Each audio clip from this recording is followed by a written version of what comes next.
Yeah, so Keelan, you can go ahead and hit record too, please. Okay, so now we're officially recording. So actually, let me just start again. Okay, great. So let me introduce everyone, if you don't know us already, to Malama Pūpūkea-Waimea.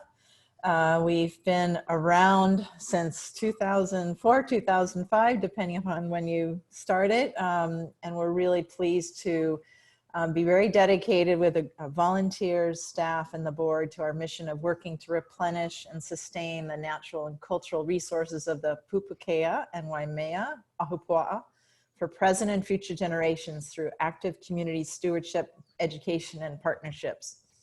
So you'll see there a list of some of the things that we do, from education and outreach to being the Makai Watch program on Oahu, working a lot on native plant restoration, our amazing Kapo'o Kai program. I know we have some of our students joining us today and parents. We do a lot of biological human use monitoring, beach cleanups, and those are just some of the highlights of the things that we do. So thank you, Denise. Mahalo for that. What we're going to do is I'm going to introduce to you, I'm going to introduce to you Keelan Barcina, and Keelan is going to sort of go over what today is going to look like. Yeah, thank you, Jenny. So today we're going to be talking about Kapo'o, also more commonly referred to as the Pūpūkea tide pools on the north shore of Oahu. And today we'll sort of structure today's talk story by going into the history of Kapo'o, and then into some of our kilo or observations of the tide pools.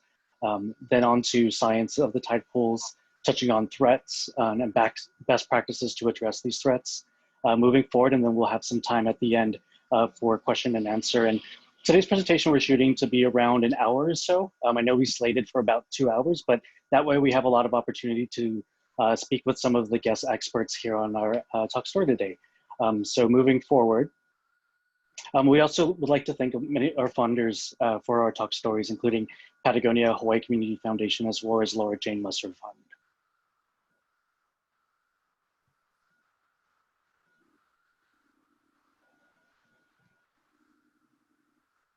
Great. Yeah, so we have our speakers today. You've all met Jenny Yagodich, the Director of Educational Programs, also a Makai Watch Coordinator for Malama Pūpūkea-Waimea. My name is Keelan Barcina. I am Malama Pūpūkea-Waimea's Marine Science Coordinator. And we also have the pleasure of being with Dr. Alan Friedlander, Chief Scientist for Pristine Seas at National Geographic Society, as well as a faculty member at the University of Hawaii in the Fisheries Ecology Research Lab. We're also joined by Dr. Cynthia Hunter, Director of the Marine Option Program and Professor of the School of Life Sciences at UH as well, and Whitney Goodell, Marine Researcher, Pristine Seas, National Geographic Society. Jenny, did you want to start off by saying anything about yourself? And then Alan, we can go on to you, Cindy, and Whitney. Nope, I'm good. I'm the kind of the boots on the ground education person, and I'm really excited to learn from all the science experts today. So mahalo. Yeah, just real quick, aloha kākou. It's a pleasure to be here. I've been working with Malama Pūpūkea-Waimea since almost its inception on the advisory board, and started serving up in Pūpūkea right after they did the expansion in 2003, and seen some changes during that time. Most of them have actually been very positive. It's been one of the great success stories for marine protection on the island of Oahu and in Hawaii. And so yeah, excited to talk story today about some of the things that we've learned in Pūpūkea and particularly in Kapo'o.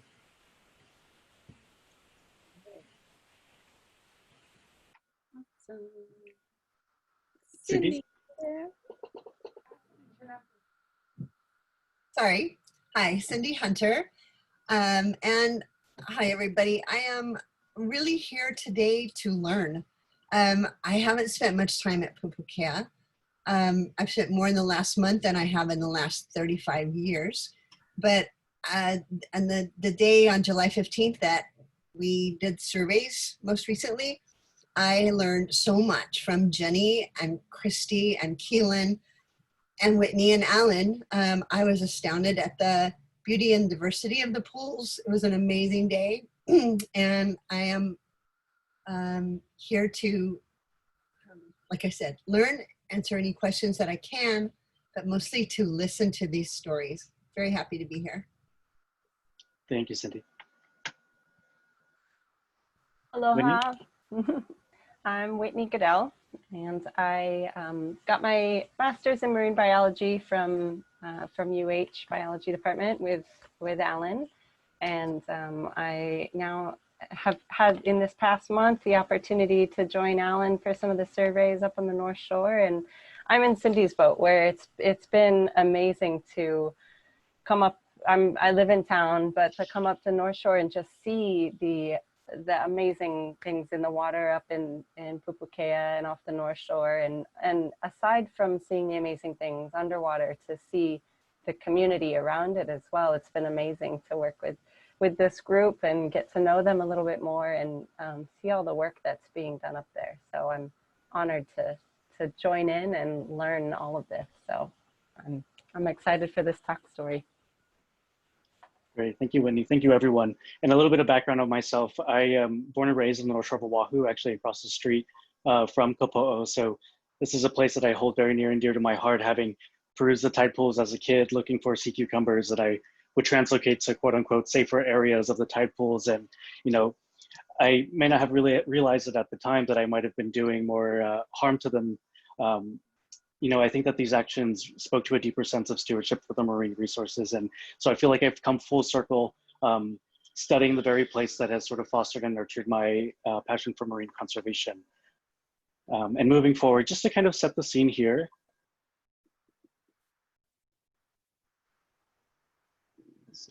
Great. I'm sure many of you have visited Kapo'o, and I'm sure there are some of you who have not, or may not even know where Kapo'o is located. It's located on the North Shore of Oahu and within the boundaries of the Pūpūkea Marine Life Conservation District. And you can see the inset photo there. And what a Marine Life Conservation District is just one form of marine protected area in Hawaii that really were put into place to replenish the fish stocks of the nearshore marine life. And there are about 11 in the state of Hawaii and 3 on the island of Oahu. And the other 2 on Oahu are Hanauma Bay, as well as the Waikiki MLCD. And what makes Pūpūkea unique is that there is this tide pool system. And there are so many different things that make it unique, including that it's a part of the Hawaiian Islands Humpback Whale National Marine Sanctuary. But it also is where there's a freshwater input from the Waimea Bay, Waimea River. And that was an interesting environmental characteristic of the area, because it is the only MLCD with a freshwater input, and it's an awesome area to really understand and study the interconnectedness between the land and the sea. And Jenny, I'll go ahead and pass that off on to you. Okay, awesome. Thank you, Keelan. So I want to talk a little bit about some history of Kapo'o. How did these tide pools come to be? Well, Mother Nature didn't start it. I mean, I guess sort of Mother Nature started it, but man helped it out a little bit. And so this image, and yes, it's a little crooked, but that's how this slide looked. This image was taken in 1937. And so what you're looking at here, I'll use my little mouse cursor. This is Keiki Beach over here to give you some point reference. This is Kulalua Point. Those little boulders are Na'ukali Opele, which is a cultural site within our area. And you come around here to the reef flat, Papakaha'ohina. This is the cove that we know as Shark's Cove, the big open part of the cove. And this dry, sandy area here is what is the tide pools today. And so you're gonna notice that this was all dry land. And this is important because it explains today why the tide pools are in the predicament that they're in. So this area here, what I'm going to do in the next slide is we're going to zoom in right here a little bit. I know it's a little hard to see. So here we are zoomed in, and what you can notice here is all this sand. There's a ton of sand. And if anybody on here happens to have any information about this time to share, that would be really great. We know that the work, the mining, the removing of coral and coral rubble to create other projects didn't begin in 37. This photo was just in 1937. But what we can see at this point is that work is happening. There's a lot of sand being taken out. This is some sort of facility here to move those rocks and to move that sand, all this sand. And if you follow over here, there's actually humans standing out here working, which is kind of interesting in the photo. Yeah, so if anybody, like I said, if anybody has anything to add to that, we don't have a whole ton of information. And I will say right now, I just want to kind of put a little shout out that the history of this area is super interesting and super important.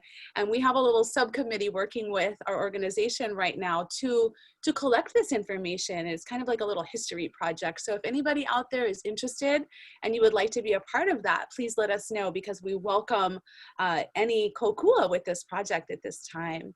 So this is also same year, 1937, probably a different day though, because there's different vehicles parked in the area. But just to give you some reference of where we are now, this is Pūpūkea Road, or what we know as Pūpūkea Road today. It looks a little different. It kind of actually goes straight up here now, and then it turns, and there's that hairpin that everybody always freaks out about when they drive up there. But when we come back down, what we're looking at here on the left bottom half of the screen is that corner of the tide pools. So there's that building again. So I'm going to zoom in on here for you. And so that's what we were looking at. So the takeaway here is in 1937, this was all dry. This was all land that was not submerged.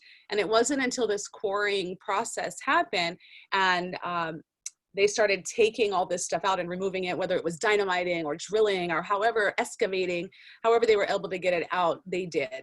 And as they did that, the area basically got more shallow, right? The land went down. One more photo for you for this history, because history is so cool. This photo is a little later. So this is sometime in the 1950s. The quarrying had ended. It was done already. In this photo, for reference, this is Waimea Bay here. And you can kind of see, I know it's kind of small, but that's actually jump rock, and it's still surrounded by sand there. Now it's in the water. And when you come back around over here, this is Three Tables, or Kolua Amawa, and this is the tide pool area here. And I'm gonna zoom in a hair here as well, just so you can see it a little bit easier. And so here's that tide pool area. And what you can notice here is that in the 1950s, it's starting to fill in with water already. So the work had stopped, and now it's filling in with water. Interesting, right? Okay, so I'm going to pass it back to Keelan actually at this point, and Keelan's going to continue on with the timeline of the history of the tide pools. Yeah, thank you, Jenny. And so moving on to 1956, the governor had signed an executive order to establish the Pūpūkea Beach Park that we see today. And with that establishment of the beach park also included this area known as the Old Quarry, which is where Jenny had pointed out in those images, and where Kapo'o is today. And so Kapo'o, delineated in the darker, the bolder black line, at that time was a part of the Pūpūkea Beach Park and under the jurisdiction of the city and county of Honolulu.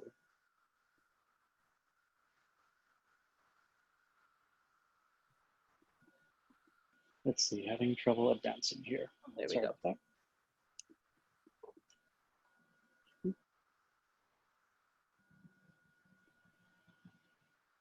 Did you Jenny, go will you go backwards for me? I unfortunately am unable to. Sorry about that, everyone. There we go. 1975, yep. So in the early 70s, the North Shore Neighborhood Board was approached by concerned divers who observed decreases in the fish stock, possibly due to most likely due to unsustainable fishing. And so that was brought to the attention of the board, and shortly after in 1975, there was an evaluation to evaluate the Pūpūkea area as a potential marine reserve or marine life conservation district. And Pūpūkea was one of many around the states, and the ones that were evaluated in this 1975 study were only on Oahu and Hawaii Island. Jenny, next slide. Yeah. And so finally, in 1983, the Pūpūkea Marine Life Conservation District was designated. The photo there sort of shows the delineation of the Pūpūkea Marine Life Conservation District in '83. And what's also here is that you'll see that the Kapo'o is included within that boundary. This is actually an incorrect photo, and that the tide pools are not a part of the MLCD in 1983 due to this jurisdictional issue between the state and city and county of Hawaii. Honolulu, excuse me. Next slide. Yeah. And so after decades of the state having trouble managing the Marine Life Conservation District due to fishing pressures and the increase of people, a task force was created to propose amendments for the rules of the MLCD to better address these conservation issues. And so in 2002 and 2003, the MLCD was expanded to include Waimea Bay, as well as 100 yards off of Kululua Point to the Wananopoa Islets near Waimea Bay. And actually, Dr. Alan Freelander had influenced a lot of the science and had done a lot of the research in the area to influence this expansion. So many thanks to him for that. Mm-hmm. Next slide. 2004, Malama Pūpūkea-Waimea was created. And 2009, the governor at the time, Linda Lingle, had signed 2 executive orders. And this was a pretty monumental event in the history of Kapo'o and the MLCD, in that these executive orders were signed, and one of which was to transfer the jurisdiction of the tide pools from the city and county of Honolulu to the state of Hawaii. And the second executive order was to include the tide pools within the boundaries of the MLCD. And so then that takes us to the MLCD that we see today, which includes Waimea Bay, Three Tables, Kapo'o, as well as Sharks Cove. Awesome. Okay, thank you, Keelan, for that. I am going to go back one slide. Actually, hang tight. I'm going to go back to here. I just wanted to point this out while Keelan was talking. I was looking at this image. This is actually the image. If you look at today a Hawaii fishing regulations booklet, or if you see a sign within the boundaries of the Marine Life Conservation District, this is the map that is on all of that information that's available today. And if you notice, you've got the Marine Life Conservation District in this dark shaded area, but the tide pools are not. And so just to kind of sum up and reiterate what Keelan was talking about, and to go back over that history, because it was dry land and it was part of Pūpūkea Beach Park, it sat that way. And so the Marine Life Conservation District was formed, and it didn't include the tide pool area because on paper, technically that was still part of the park. And so now, 2009, like Keelan said, we have since passed that, and we have gotten to the point where it is included, but that's still the map that everybody sees, and it's unenforceable as far as the rules and regulations go until there's a boundary change. I just want to pause for a second. And Denise, did you want to add to that at all? I am honestly not the best person to be explaining it. I know Keelan did a really good job, but maybe just for those who aren't quite clear about what that means. Yeah, I'd be happy to. I think that was an excellent timeline. And basically the situation we are in now is legally through the executive orders, the tide pools are part of the MLCD. And that again is thanks to Governor Linda Lingle. And I have to say MPW did a little bit of pushing to get it there. And also thanks to a former DLNR director, Laura Thielen. That was terrific to change it from city jurisdiction to state. The problem, as Jenny just mentioned, is the administrative rules have not yet been amended. So DoCare cannot enforce the protections of the MLCD in the tide pools. And we're delighted to say that tomorrow morning, the Board of Land and Natural Resources has on the agenda this amendment that we've been seeking for more than a dozen years. So it's a high point for us to finally add that additional layer of protection, which will make Kapo'o a full-fledged protected member of the other areas of the MLCD. So I hope that helps. We're happy to answer more questions later. Mahalo, Denise. Thank you for that.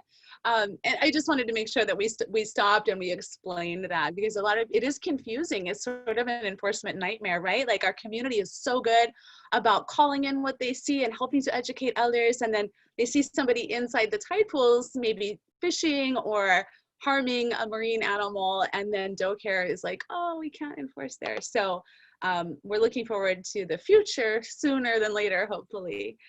So what I wanted to show you in this gorgeous image, this is such a beautiful photo in my opinion.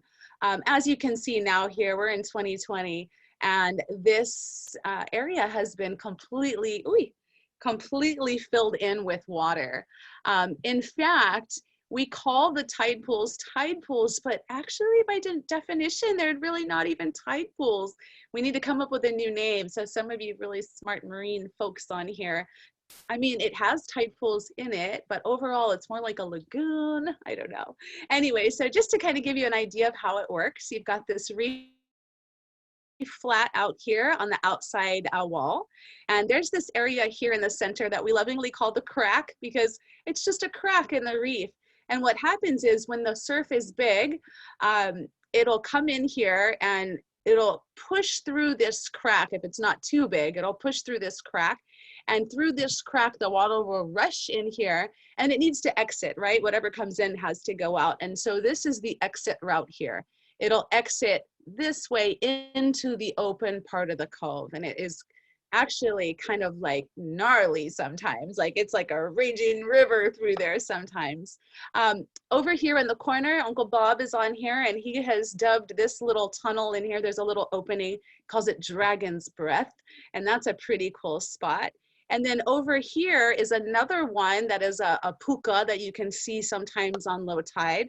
And then in this side of the tide pools, there is also another puka. Denise and I were just talking about this when I was with Christy, and Christy and I saw it yesterday morning. We could almost fit through it. We tried, but the hole was kind of small.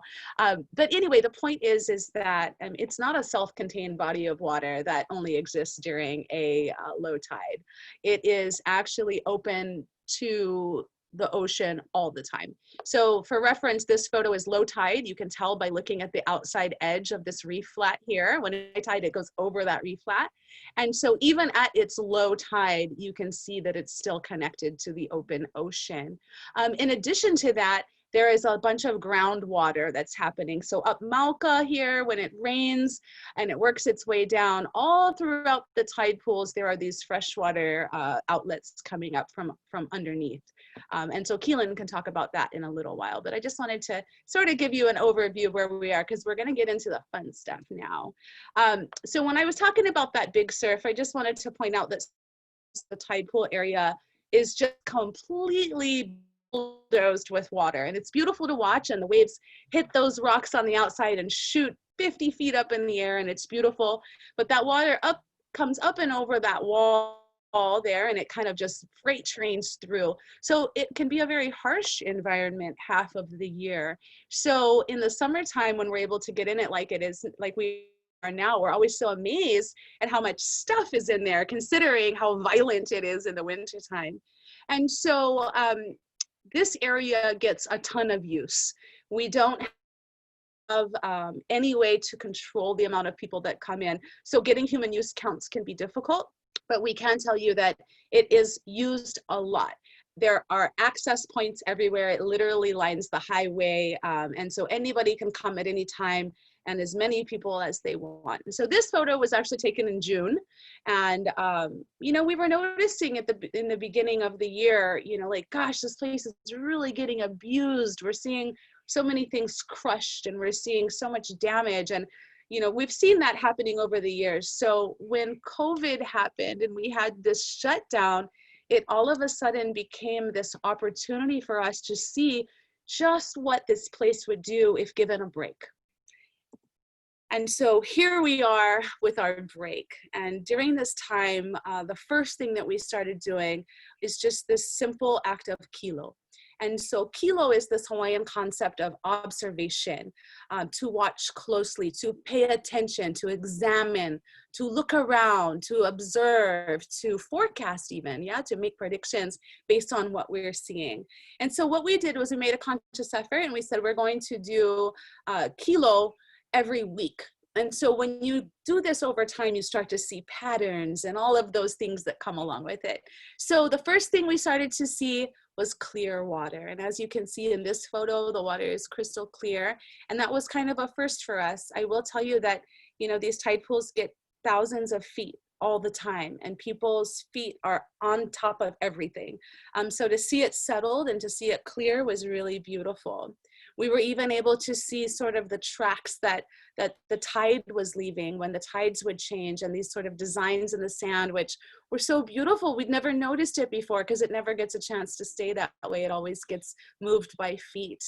We started to see animal tracks, whether that was marine life underwater, leaving tracks in the recently settled particles that were in the water, which normally is all churned up and it never gets a chance to settle. So there it is settled on the left there. And this is all different kind of fish and other creatures coming by and skimming the bottom. And then on the right here, we started noticing, wow, there's a lot more birds than we thought there were around here. We could, you know, fun little bird tracks. The next thing we started to notice was all this algae growth. So just so you guys know, I'm a total limu nerd, algae nerd, and I pay attention to algae wherever I go. And every time I'm in the tide pools, I'm always looking for algae. So to see this, and it was only maybe a few weeks into the lockdown where folks weren't going to the beach as much, to see this kind of growth on everything. It was sort of this carpet growth on all the submerged rocks. It was like, wow. So I got really excited. So here's a bunch of limu photos for you. But it was really cool to see. We were just amazed. So there was little sort of turf algae, and there was some, you know, things that get a little bit bigger. And this bright green one on the bottom there is a type of caulerpa that just, wow, that's growing in the tide pools. Who knew? I think feet always scrub it off and it never gets a chance to grow. So as the algae gets to grow, that's going to attract these juvenile fish. So we started to see all these juvenile fish. And then we started to see a lot of juvenile fish, right? So in this photo, you know, I can't even count how many little buggas there are in that picture there. But it was amazing to start to see this kilo. We started to be able to see relationships in the marine life. So they're getting such a break that they're getting to do their thing. So there was this Papio and this Moana Kali hunting together. And I know Alan, he can talk about some of these relationships later. Or Alan, why don't you tell us now about the relationship between these two? Sure. So the Moana Kali's got these little whiskers underneath its chin, and it sniffs around in the sand and the mud and the dirt for shrimp and crabs. And the Papio usually is following really close by because it's taking advantage of the fact that the Moana Kali is doing all the work, and then it opportunistically gets a free meal out of the deal. So yeah, they have a good relationship together, and they work collectively, and these relationships are really important. We don't always observe them because there's a lot of stuff going on, and also we disturb those relationships as well. So it's something to keep in mind. Yeah, thanks, Alan. And speaking of relationships, we started to notice relationships between the fish and the algae even, and I know we're going to talk about that more in a little while, but being the limu nerd that I am, I really paid attention to this one. And then there's this photo here, and so Alan, maybe this would be another one for you to talk about too, these fish relationships, or even the one before. I can go back. But like Alan was saying, you know, we don't often see these relationships, so to be able to see this out in the open was really cool. Go ahead, Alan. Yeah, I'll talk about this because this is a cool thing. Keelan, I guess, just observed this the other day, so he might be able to add some more. But this is a hole hole, and this is an endemic species, so found nowhere else on Earth, only in Hawaii. Highly prized food fish. They get very good size, and you can see the tide pools are important here. And you can see one all the way in the back with its mouth open. And what's going on here probably is, so they feed on plankton, little shrimp and crabs and stuff that's hanging out in the water column.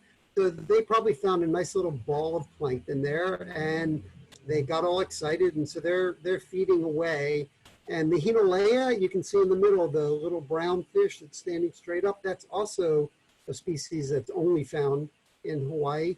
And can't quite figure out if it got stuck there and maybe it's just overwhelmed by all the hole, it just doesn't know what to do at this point. But he's not in danger of getting eaten by the hole, I can tell you that. Awesome, mahalo. Yeah, Keelan, did you wanna share anything about that one? Keelan took this photo the other day.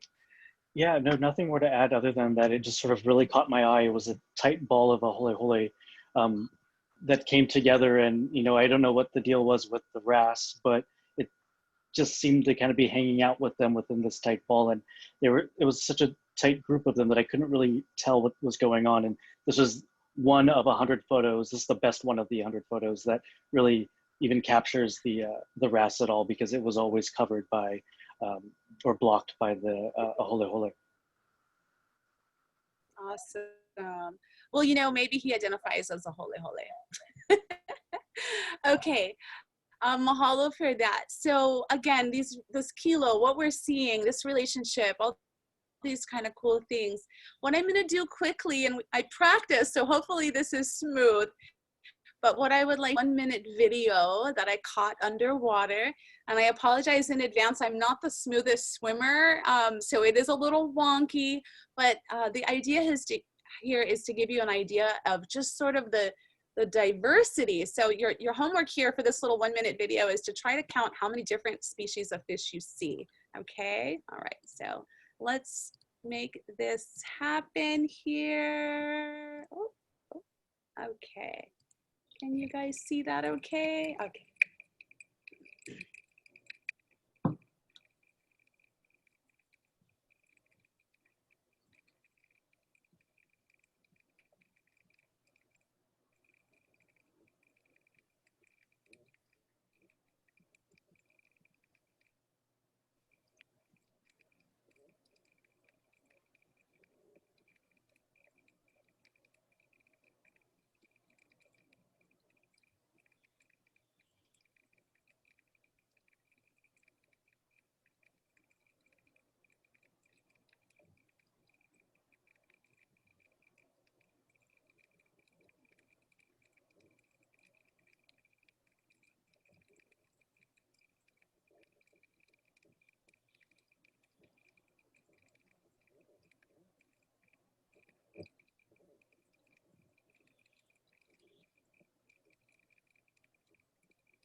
Okay, all right. Everybody still there? Let's see, I can't see anybody anymore. Keelan, can you see everybody? Oh, there you guys are. Okay, I gotcha. Awesome. Okay, so were you able to see any fish? Anybody? How many did you count, Alan? I'm just joking. Yeah, really, like this many. Did anybody spot the little box fish? See, there's so much going on. It's so much to miss. Anyway, I just thought that video was kind of fun. So what we're going to do now is that we've talked about all the kilo and stuff we're seeing, is we're going to get into the actual science of Kapo'o. So I am going to pass it back over to Keelan. Mahalo. Great, yeah. So now we'd like to move forward into the science around Kapo'o, and the way that we'll sort of structure this part of the presentation is I'll kind of get into the habitat and the characteristics of the marine life habitat of Kapo'o, and then getting into some of the studies that have happened and some of the current studies that are going on now. And then we'll get to our speakers and hear from them, but their impressions and observations and findings were having done their surveys of Kapo'o last month. But before moving forward, I'd just like to say that this section is focused on the science around Kapo'o. There's been really amazing work that's been done within the Pūpūkea Marine Life Conservation District as a whole, just on the other side of that limestone ledge there. Alan and his colleagues have done amazing work and research that have provided a plethora of information to better understand the marine life in Pūpūkea. And let's see if I can get control again. Yeah. Oh. Great. You okay, Keelan?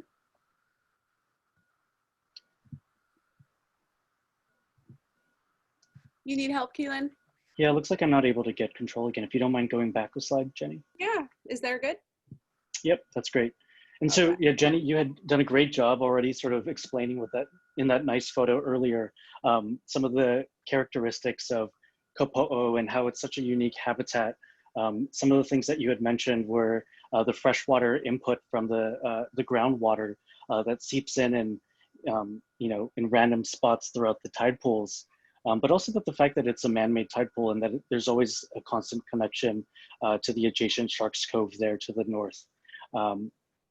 Some other things about Kapo'o, looking at the right-hand side there, you can see to the seaward side or the left side of Kapo'o, there's this barrier or limestone ledge that protects it from the open ocean during the winter months. And, you know, the area experiences about 8 months of turbulent wave action. So that's actually a really important feature within the area that protects the marine life within the tide pools.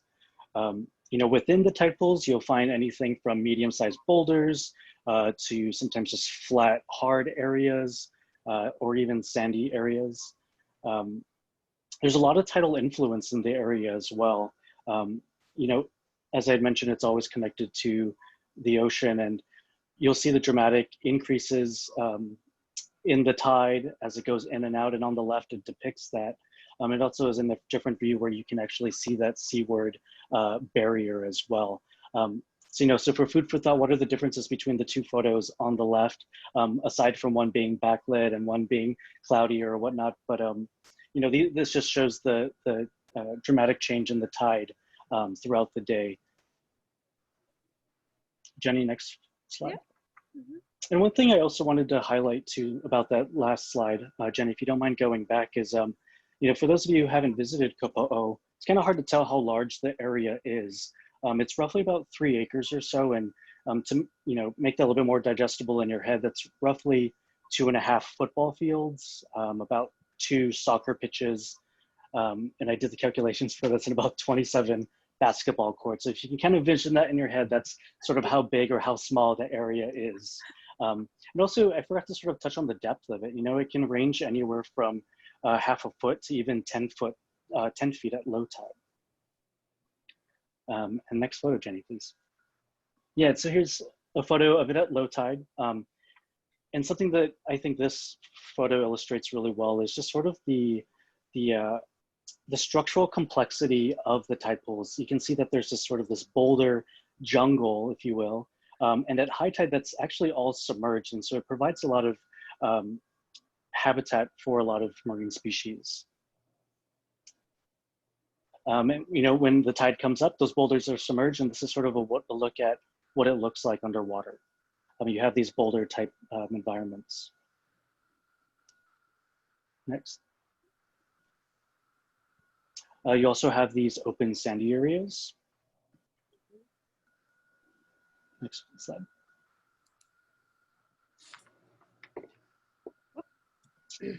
And you also have sort of these hard bottom habitats that are oftentimes colonized by turf algae. And a lot of the times the turf algae provides food to these herbivorous fish within the tide pools.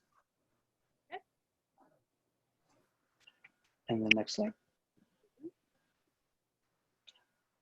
Getting into some of the biology of the tide pools, it's home to over 50 fish and eel species, over 50 species of invertebrates, including corals, as well as dozens of algal species as well. And the majority of the species are indigenous, just meaning that they made it there on their own and that they're native to the area. And about 1/3 of these species are endemic, meaning that they're found nowhere else in the world and only found there, found in Hawaii. So about 1/3 of the species found in the tide pools are only from Hawaii. And, you know, among the fish, the invertebrates, the coral, the algae, there are other organisms that utilize the tide pools, and we have some great photos of those coming up as well. Species like honu or green sea turtles, Hawaiian monk seals, eagle rays, sharks, and even the native birds. And the amount of species that utilize the tide pools just continue to grow. You know, on the most recent surveys that Alan and Whitney had done, they saw about 50 fish species, but on our running list of fish species, there have been well over 70 species observed at one point in the tide pools. Next slide. So coming to some of the studies in Kapo'o, there have been numerous studies done within the area and even some within the tide pools. And some that I wanted to highlight was the 1975 study done within the Pūpūkea area, but they also took a closer look at the tide pools as well while evaluating the Pūpūkea area as a marine life conservation district. In 2012, one of MPW's board members, Anne Chung, then Anne Rosinski, had done her graduate project on assessing the tide pools biology and environmental variables. And most recently, last month, Alan, Whitney, and Cindy were able to jump in the tide pools for themselves and do fish, invertebrate, and algae surveys. And Cindy, I apologize for the diagram on the right-hand side there for being a little fish-centric, but these are just sort of the numbers, the number of fish species observed during the 1975, 2012, and 2020 surveys. And across all these studies, you know, a common theme and finding was that there's a high diversity and abundance of marine life within Kapo'o. Next photo. Bye. And I just need to jump in for a minute as we say bye-bye to our friends there to note that Anne Chun is on the phone. And I just want to really give a shout out to her for, as a graduate student, doing this concentrated survey of the tide pools. And so thank you, Anne. We all are so appreciative, and the tradition continues. Yeah. Hi, everybody. She's nice. Hi, Anne. Okay. So Malama Pūpūkea-Waimea has several marine science initiatives within Kapo'o, one of which being this summer's biological and environmental monitoring. Some other projects include the human use censuses of the entire Pūpūkea Beach Park, which spans from 3 tables to Sharks Cove, and within that is Kapo'o as well. Some other studies are looking at thermal imaging studies, looking at the Pūpūkea area. And with the thermal imaging study, you were able to identify areas where freshwater seeps are entering the ocean because the groundwater is oftentimes cooler, and you can see that in the imaging. Some other things that MPW is looking at are water quality assessments for an area that's heavily trafficked by people, an area that's undergoing coastal development. You know, these sort of factors that contribute to erosion or pollution that may affect the marine life in the tide pools. So it's absolutely necessary to better understand what the water characteristics are of the tide pools. So these are some of the studies that Malama Pūpūkea is undertaking. And the goal of all these studies is really just to protect the coastal and marine resources of the Pūpūkea MLCD, you know, and to assess the status of these threats and to really understand the magnitude of these threats and what it can have on these sensitive systems such as the tide pools, but also to sort of engage the community and build partner relationships so that we can come to scientifically based solutions to address these threats. And also we'd like to thank, you know, a lot of these projects wouldn't be possible without, you know, our funders, the partners, the scientists, the students, the interns, and all the volunteers that come out and help throughout the year. So mahalo to all of you folks.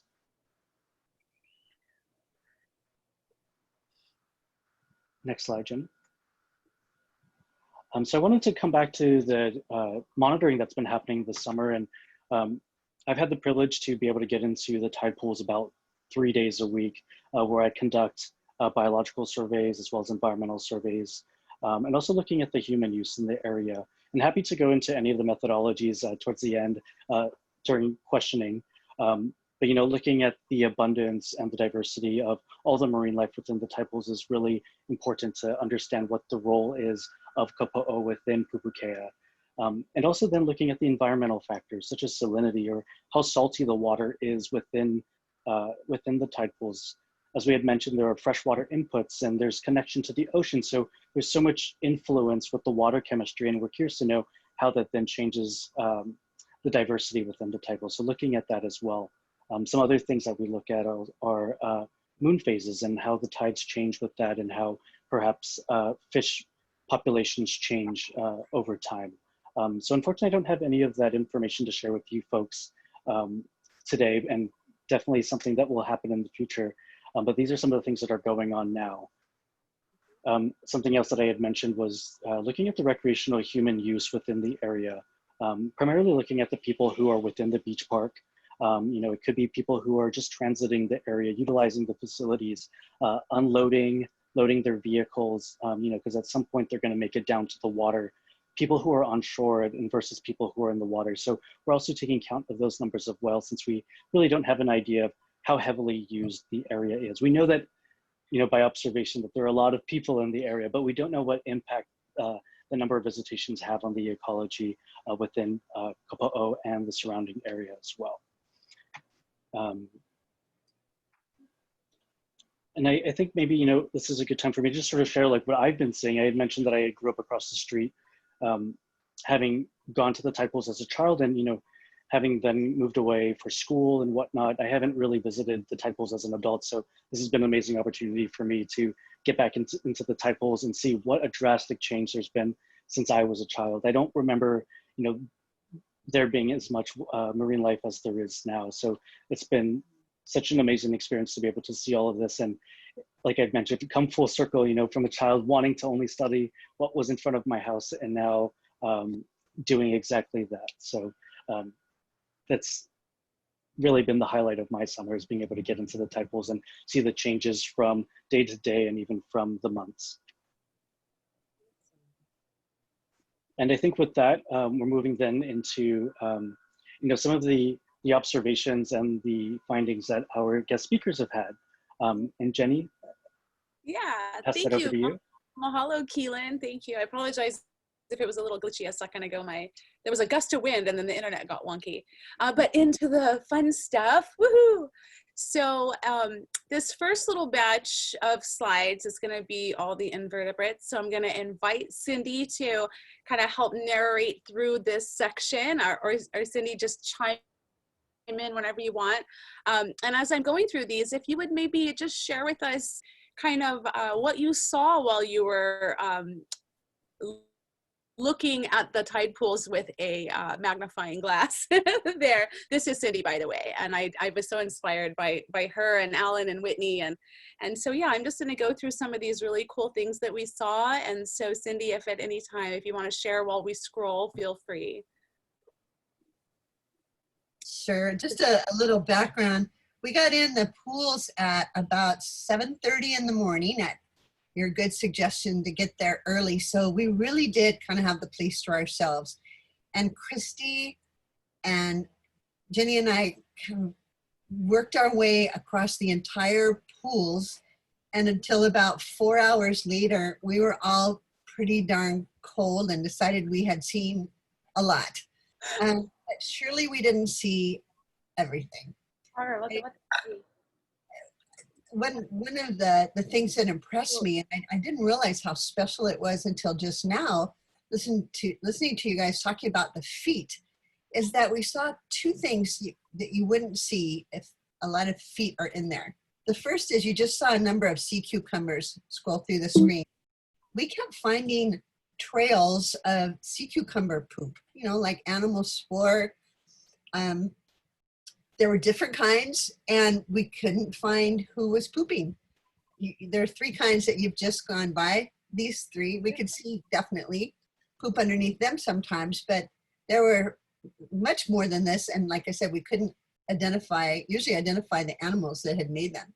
The other thing that was fun is, so the census was really just a quick scan of mostly the macro invertebrates.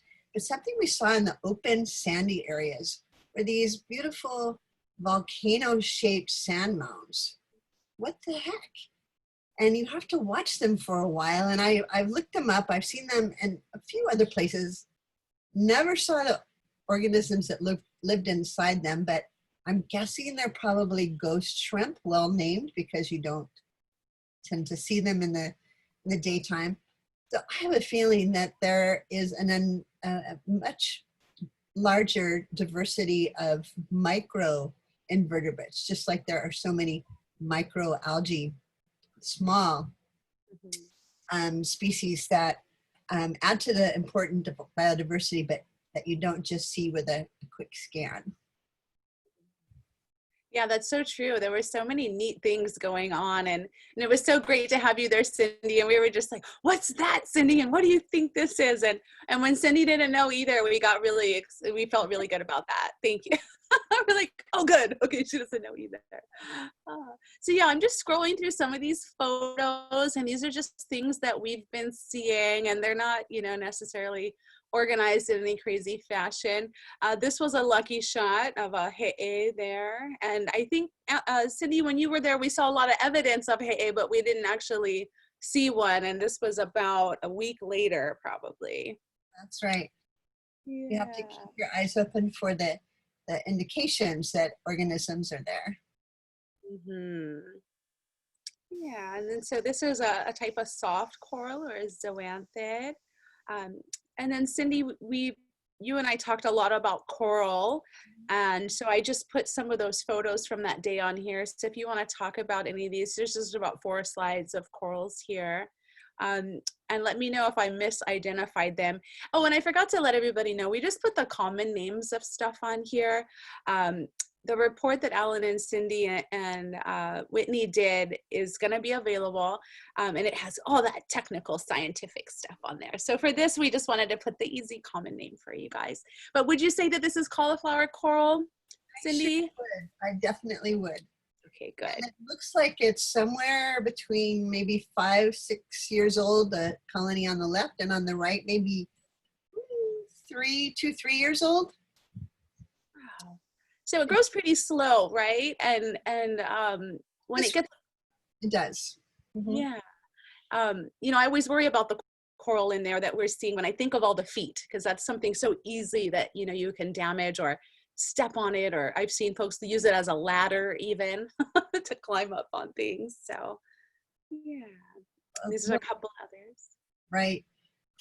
You'll notice throughout the pools that most of the species in there are pretty robust in terms of pretty solid, sturdy in terms of structure. And they have to be not just because of feet, but probably even more importantly because of winter swells. Oh, for sure. Right. But the corals and inverts can really hang on tight. This one is in a protected overhang. Yeah. Yeah. And this in the back here is rice coral, right? Right, it is. Yeah. So we're seeing a lot of that. And actually, Dr. Ann Chung, who's on here, taught me a little trick. So any of you that go snorkeling in the tide pools and you really want to get close and look at the polyps, one thing that I was talking to Cindy about too is that we are seeing more polyps than we usually see. Normally we don't get to they're just kind of out and about and doing their thing. And Anne taught me to find the polyps on the rice coral is to look down in between the bumps. And I didn't know that. And it just seemed so simple. But now whenever I go up to the rice coral, I find all the little polyps in between the bumps there. They're tiny. Hence, it's a good idea to have a magnifying glass handy in case you want to look up close. Definitely. And would you say that this is a mound coral? I would. Okay, good. Another sturdy example of coral. Rice coral on the left and mound coral in the middle. Wonderful. There are many, many organisms. Okay, thanks, Cindy. Yeah. So what we're gonna do is we are gonna move into fish now. So Alan, I don't know if you wanna kind of chime in, and I'm gonna move the slides and you let me know when to move. Right. But this is Alan, same day underwater, but yeah. So real quick, before you get too far ahead, I just wanted to talk briefly about all our work over the last 2 decades in Pūpūkea MLCD, because the MLCD before 2003 was really small. It just basically was Sharks Cove. And in 2003, through the efforts of Denise and a lot of other people and the community, it was increased sevenfold and became a lot more restrictive. And over the last 20 years, we've seen huge increases in Papiao, a lot of big uhu, particularly male uhu. So it's really been a great success story of a protected area that was, I don't want to say poorly managed, but poorly designed, to one that's now, very effective. And the tide pools are a critical part of that. The kilo, that work that's been done is, it's great science because it's traditional science and it's very underappreciated.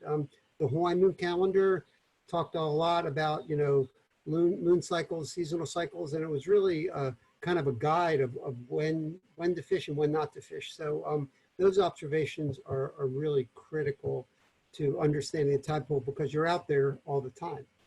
So very underappreciated. But yeah, so we can get into some fish and some fish behavior now. So yeah, that's just me swimming some transects, just trying to get an idea what's going on. So we're basically counting the species and getting their sizes. Oh, you got a nohu up in the corner there. I didn't see that. That's cool. And then the little ambon toby or puffer down in the bottom. And then on the left is a school of a hole hole. So those are great shots there. Awesome. Go ahead, next one. Yep. So yes, next slide. Okay. Did it pop up for you? Nope, there we go. Okay, so I think just a little delay. Yeah. So this is Manini, and this is an endemic subspecies. So if you look at the second bar on that thing, it extends all the way down to the body. If you look at Manini elsewhere in the Pacific, it stopped right at that fin there. So that makes the Hawaiian subspecies different. But Manini's cool because they're the lawnmowers of the reef. They're grazing on all of poor Jenny's limu out there. But they're keeping the reef clean. And the cool thing about the tide pools, or whatever we want to call them, is that Manini, all the different life phases of Manini you see there. You see adults, you see them in these big schools. They kind of freak out the damselfish that I'll talk about in a minute. And then go to the next slide. And then you see those little keikis. So those are keiki manini. And so you see the keikis, you see the subadults, you see the adults. So they're able to almost complete their entire life cycle within these tide pools. So they're really important habitats for these fishes. Next. Okay, wowo, one of the mullets that we see, probably the most common species by weight there. So they're super important as well. They're grazing on limu as well. Poor Jenny's limu doesn't have a chance in there because there's lots of herbivores that are in there that are feeding on limu. Go to the next one. And this is ama. This is the other mullet, and this one gets quite large, very, very prized. They use the estuary habitat a lot, so you'll see them in Waimea River, and there's other habitats that are brackish and freshwater. Mulivai is the Hawaiian term where you got this mixing of freshwater and saltwater. It's really important for a lot of different species, and that's probably why the tide pools are important, because you're getting this mix of different water chemistries. Next. Ohole, I talked about this before. Keelan had this great shot, so highly prized. There are two species, and the dominant one here seems to be the native endemic one, the one that's found nowhere else. So that's very cool. And you're seeing, we see some big schools of ohole out in out by Sharks Cove now, and it seems like you're seeing more juveniles inside the tide pool. So again, another critical function of these is this puahonua, or nursery habitat, that they provide for adults. Next. Another one, just to emphasize the point, this importance of this puahonua. A lot of species rely on these shallow backwater habitats to protect themselves from being preyed on by predators, allowing them a safe place to grow up and be adults, and then finally migrate out into the big pool. Next. Nanui, another prize fish. or Nenui, depending on what island you live on. But there are 4 species of Nenui in Hawaii, and 2 of them are found nowhere else on Earth. They're really hard to tell apart, but these are also browsers and grazers.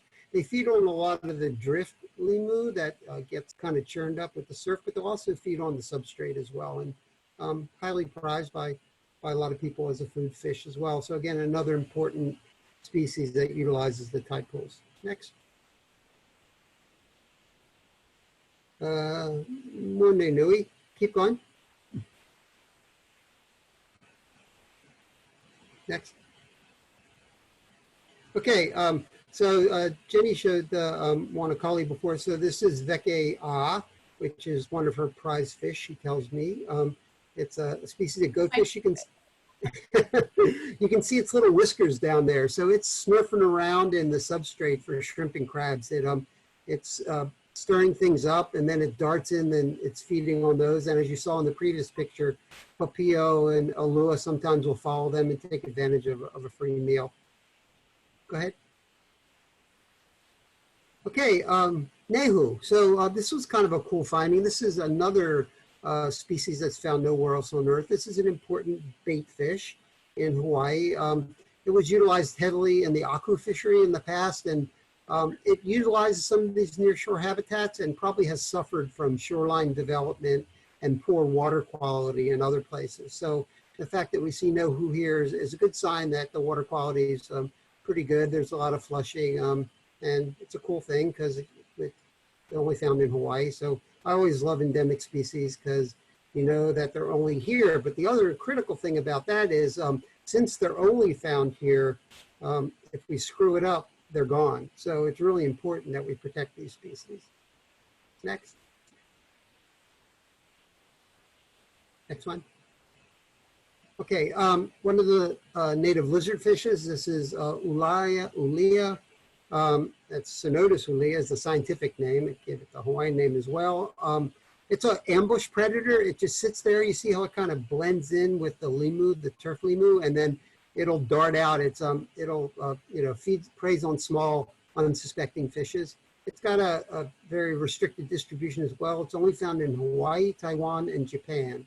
So it likes it, and you see it more common in the northwestern Hawaiian Islands than the main Hawaiian Islands. So it likes it a little bit on the cold side. Next. Okay, this is the last one. So this is another endemic fish. This is the Pacific gregory, or Hawaiian damselfish.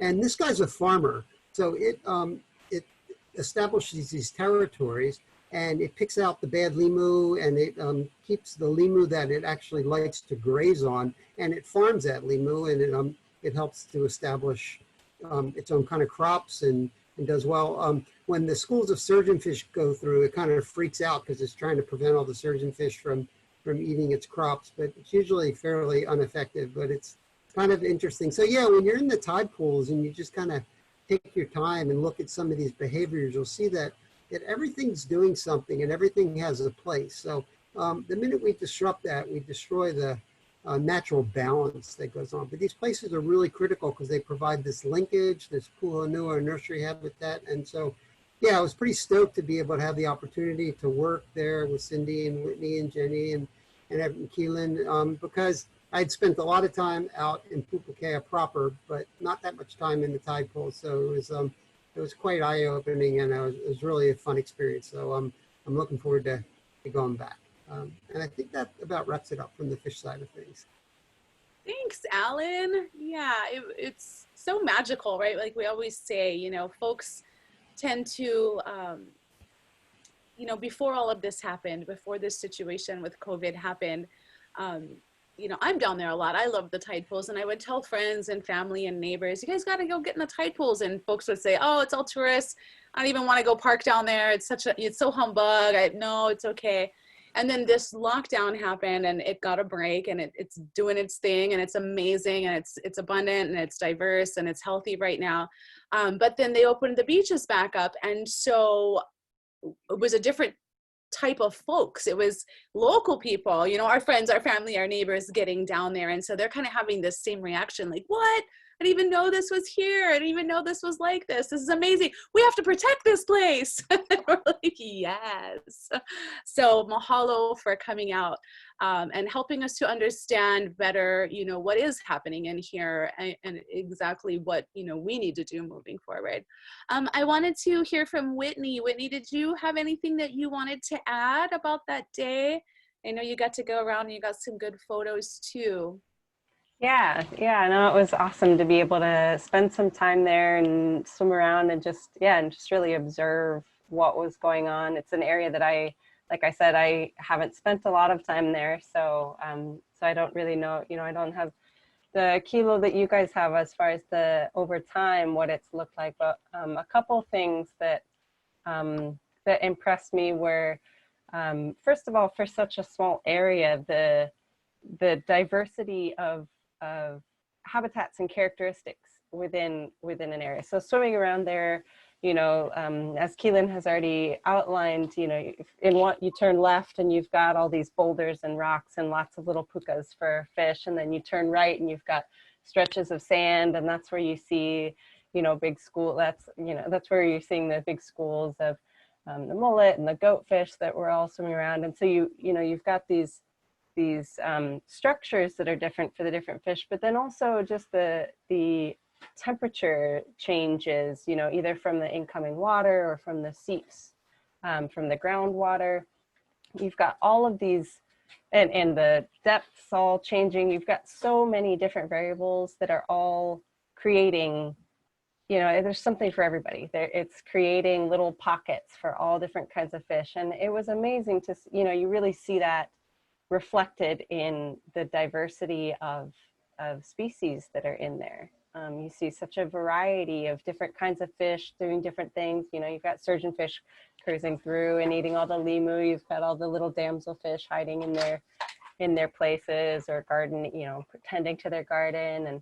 And yeah, it was just amazing that in a small area, you get the opportunity to observe all of that. And Jenny, as you mentioned, when we were there and noticing that the people that were at the tide pools and the people that were using it and swimming there and looking at everything, it's interesting to see that during this period of kind of depressed tourism, you see residents coming out and as Jenny mentioned, you know, people that had never actually, you know, maybe they live 2 miles away, but they've never actually seen all these things.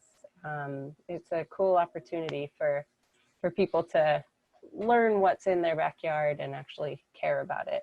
But yeah, for me, coming from town, it was a pleasure to see so many fish in such a small area. It was great. Awesome. Mahalo, Whitney. And we want to, you know, make sure that everybody on here knows we're just showing you a super small fraction of the things that are there and that we saw and that we were able to actually get photos of. I mean, stuff moves kind of fast sometimes. So we encourage everybody, take this time, come down there, get in for yourself, go check it out. You'll love it. And we know, right, the more people who figure it out and become attached to it emotionally, you want to help take care of it too. So we encourage you to do that. We are going to move on and end this section with some random things that you might not think of when you think of tide pools, but these are things that frequent the Kapo'o tide pools. So we get monk seals frequently in the tide pools. This Honu picture was just taken about a month ago. And so that Honu actually stayed in there for about a week at least in there. This is a white tip reef shark that we seem to get about once a year, comes in for about 2 weeks and stays in the tide pools. Spotted eagle ray that come in often also. I haven't seen one this season, but Alan was just telling us about his swim on the outside. You're seeing them, so we know they're around. They just haven't made their way into hasn't been a high enough tide maybe to get into through the crack yet. Surrounding the tide pools, this is the tide pools here, we have some native Hawaiian plants growing in our coastal restoration project area. And this one here is Ojai, and it is actually an endangered Hawaiian plant as well. So these plants are very special because they're helping to reduce erosion, and we'll talk about those threats in a minute, but things you might not think of. Also birds, we saw those tracks earlier, but we have Auku'u and Ulili, and I can't tell what this one is because my little page is blocking it right now. Keelan, what is this guy over here? I can only see his feet. Is that a booby?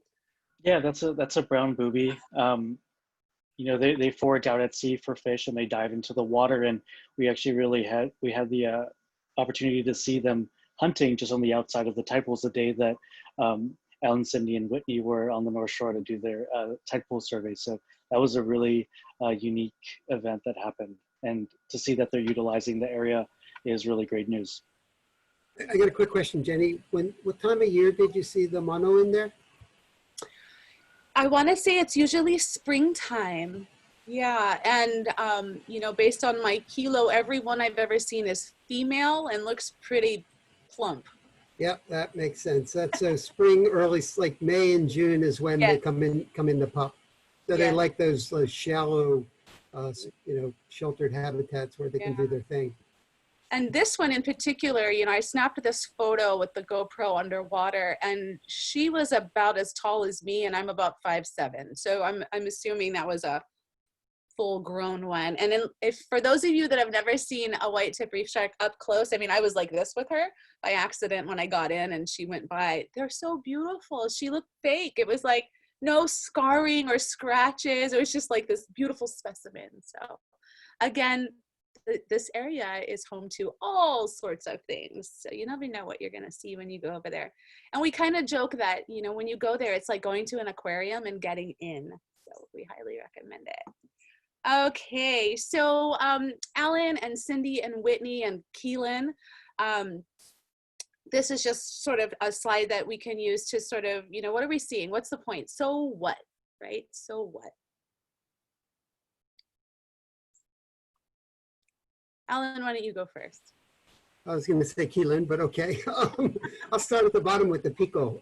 I think that's a good point. You know, it's kind of the center for everything, and everything's going to radiate out from that. So this puhonua, the nursery habitat, you see the mono come in to pup, but a lot of keiki utilize it to reduce the risk of predation. So it's all interconnected. So the whole ecosystem is dependent on this healthy ecosystem that everybody has talked about, how amazing and how abundant things are. So yeah, it's a bit of a surprise. It's also a unique habitat because you don't see many places like this, so it makes it doubly special. What do you think, Cindy? What were some of your takeaways? Well, anything that is this special and this beloved always risks being overloved. And that was the issue at Hanauma Bay, right?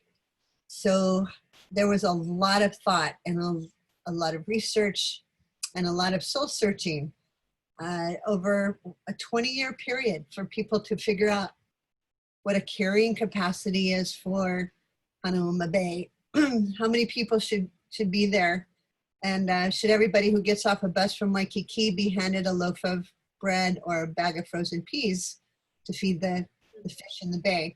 Those things have changed. We look back and think, oh my gosh, they didn't really do that, but they did.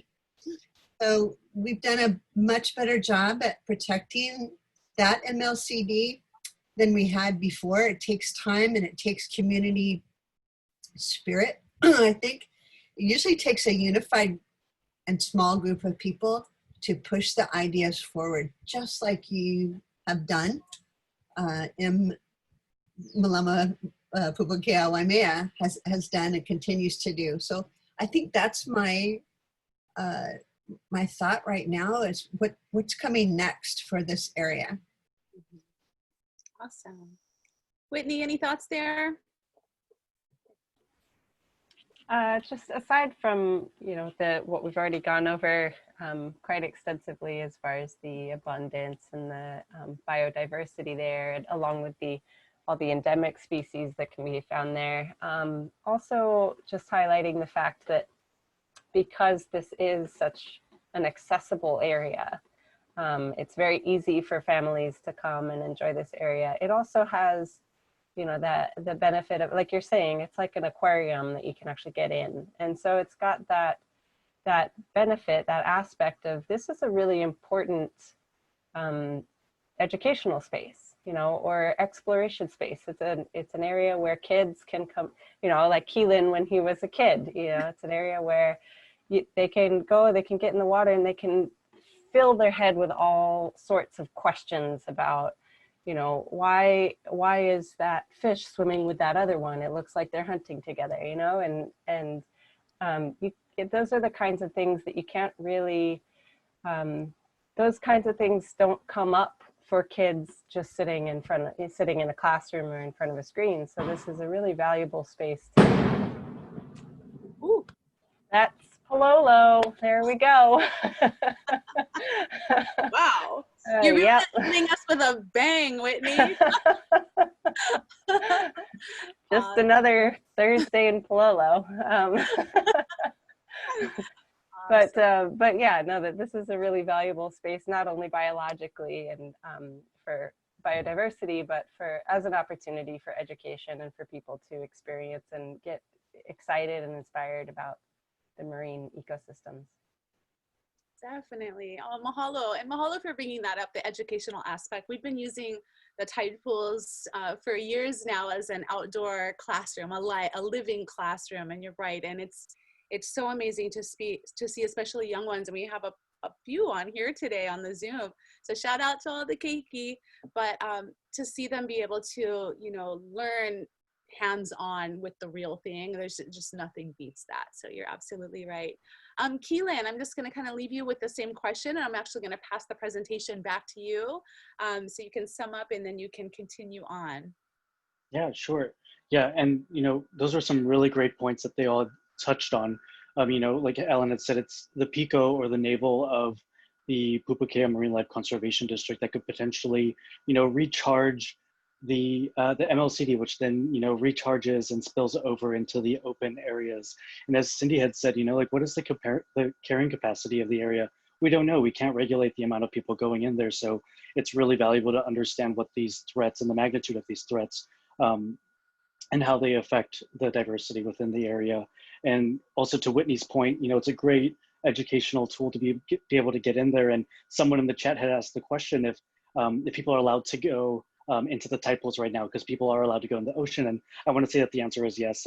I've been able to get into the tide pools to do my surveys. And so I definitely encourage you to go in there and jump into the aquarium and learn for yourself what's in there, because I think it's a really good time to do that while there's less foot traffic. And I also just wanted to add, you know, I think in an effort to really sustainably manage a lot of our nearshore fisheries and marine protected areas in Hawaii, it's, you know, a great opportunity to sort of strengthen what areas we already have protected. And I think that strengthening the Pūpūkea Marine Life Conservation District can be done by protecting Kapo'o, and then, you know, into the open areas in the surrounding area of Pūpūkea. So, you know, it really speaks to that state initiative to protect 30% of nearshore waters by the year 2030. So, you know, on to that, you know, that's, I think, what needs to be done. And yeah, so moving forward, Jenny, if you would like to go to the next slide. I think it's threats coming up, and I know we're hitting about an hour and a half, so we can kind of quickly go through these. But we, you know, touched on this before, you know, threats, unregulated human use, unlike, you know, other marine parks in the country, or Hanauma Bay here on Oahu, we can't regulate the number of visitors going into the tide pools. And, you know, visitation, you just sort of, you know, people are going there, but what does that mean when people are going there? You know, people might not necessarily know the best practices of, you know, enjoying and respecting the area. There might be people who are fishing in the area, and we'll also expand on that a little bit as well. The foot traffic, the trampling, in that sort of, those uses sort of can sometimes damage the marine environment. And Jenny, you've got some nice photos here that you could probably provide some background information on and then story on. Yeah, so just like what Keelan was touching on, fish feeding has been a thing, just like what Cindy was talking about, and we see it all the time. Just as recently, Christy and I, just like 2 weeks ago, talked to a gentleman that indeed had a loaf of bread. So I was surprised the Inuit didn't take his finger off, though. The thing was coming in hot. Also, because the tide pool area is not enforceable by doe care, there are some folks who do like to pop in there very quickly and poke fish or throw net on those fish. And so, you know, just because can no means should, and that's where we get into Lawai Apono, and that's a whole nother thing that we work on and teach about with our organization. So I won't get into it today. That'll be another Zoom. We'll have a Lawai Apono Zoom, but you know, it's easy take. It's quick and easy, right? It's kind of like fishing in the baby pool, or I don't know. I don't have a lot of respect for it. I'm just gonna say that. That cup there on the right is a cup. It's a Turtle Bay cup, and we found that on the rocks, and it had a couple of hermit crabs and a fish in it, and the people that were enjoying that or had collected it or looking at it had left the cup just like that. So we'd like to call that one a little baby rescue, because had we not seen that, that thing would have boiled in the sun. And then again, the stepping on the reef. And so we see the folks there on the left on the bottom with their fins on, and that's very common, you know, with snorkelers, and I'm sure, you know, Hanama gets the same thing. But then you get these kind of guys that look like maybe going into the ocean was an afterthought and this was all they had, or you know, maybe that was what was given out at the hotel, or we're not sure. But either way, stepping all over everything and just not being aware. So yeah, those are just some of the human use threats that we have there. And then, and Keelan, I'll pass it back to you, but I'll just briefly talk about the photo on the right. After some big surf that we had, remember that photo with the surf coming through the tide pools? Christy and I collected this in about an hour, less than an hour, along the shoreline there. And so just to point out, we don't get the marine plastics that float in like, say, the east side gets.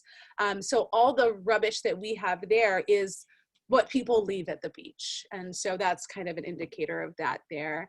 And then also erosion. So I'll pass it back over to you, Keelan. You can finish up on those threats there.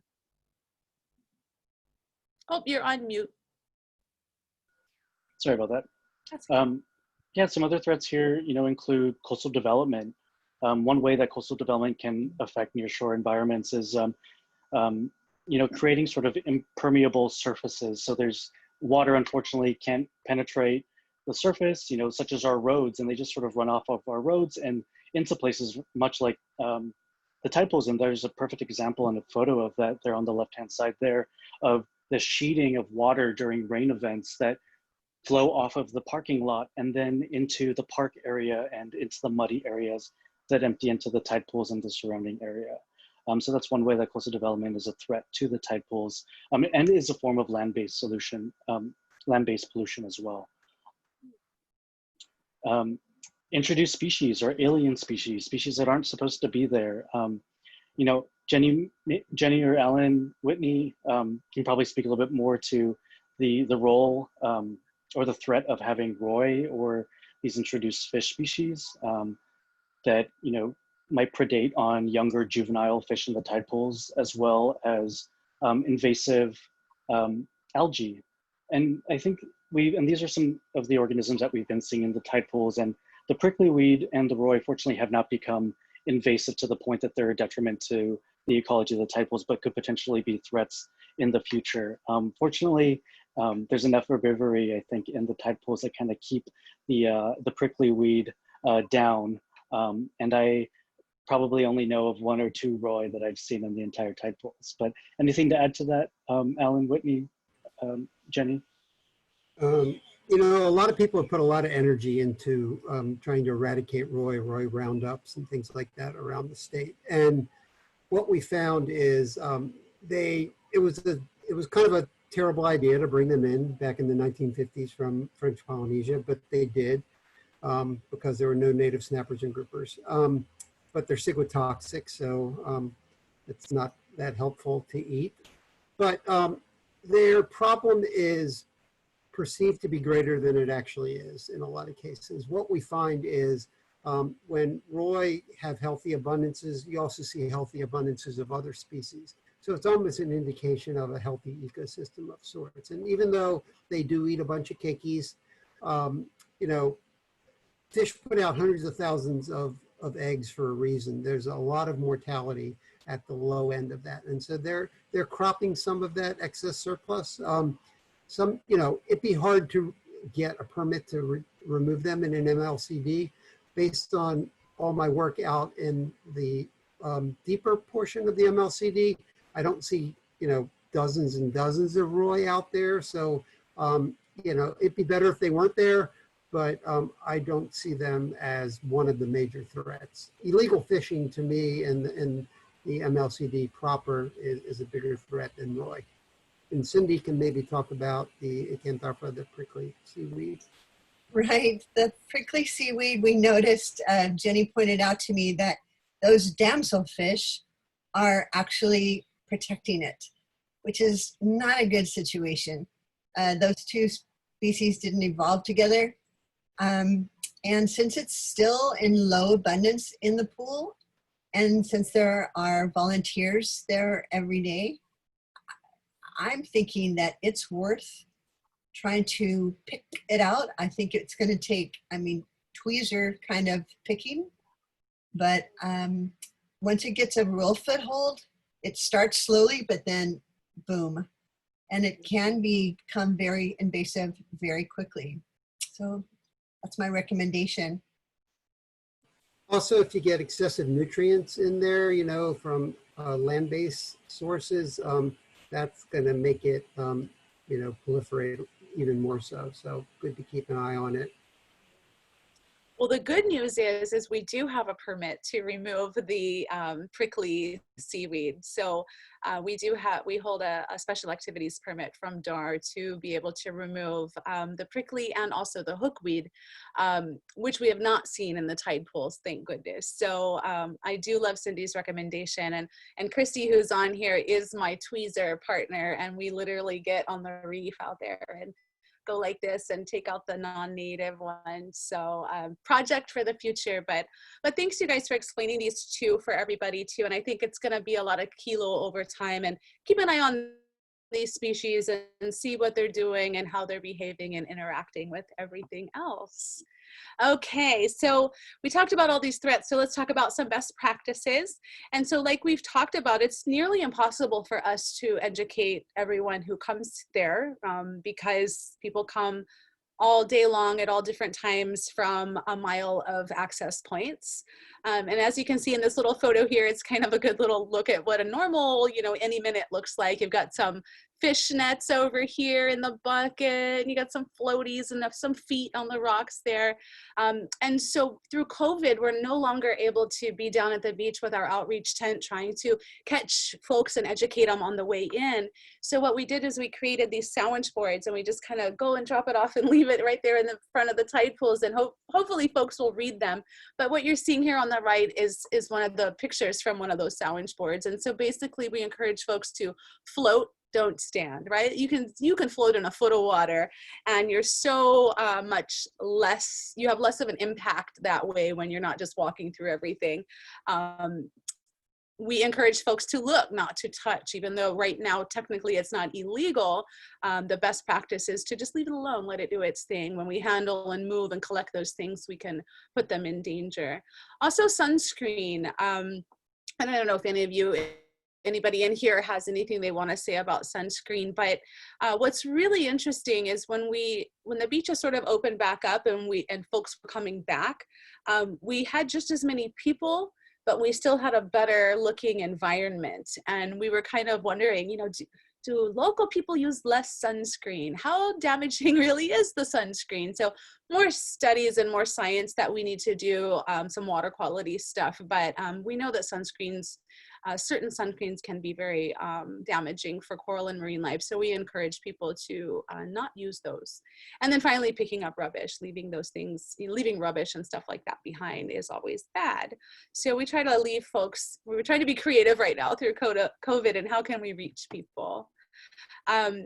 And so I'm actually going to pass this whole thing back over to Denise. Denise, if you wouldn't mind moving forward and sort of what are next steps for us and what would we like to see moving forward?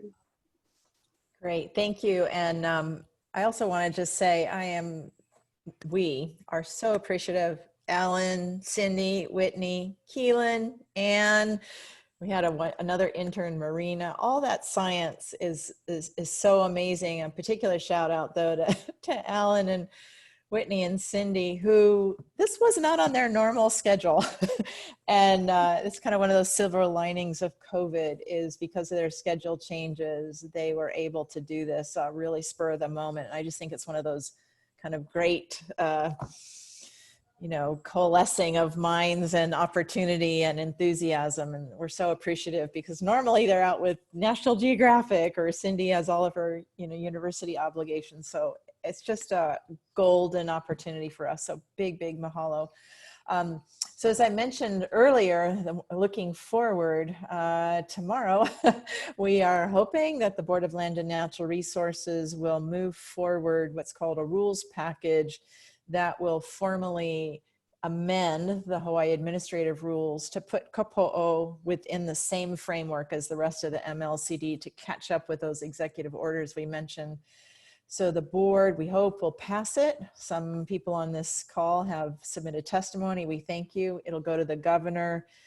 Hopefully the governor will send it out for public hearing. And then we need everyone on this call to help us at the public hearing to experience the tide pools for yourself, to reflect upon what you heard, and to support this common sense change, really common sense to get the tide pools protected. We also are really deeply committed to continuing our science program. It's really gone from 0 to 1,000 in the last couple of years. And because of all the scientists who are on this call, and, it's amazing that we've actually, hired Keelan for at least a couple of months to be marine science coordinator. And that's thanks to Patagonia. And we can't thank them enough for giving us the support to do that. But for Keelan to finish his master's thesis, to come on board and to help us look forward and plan ahead. So we do need more support.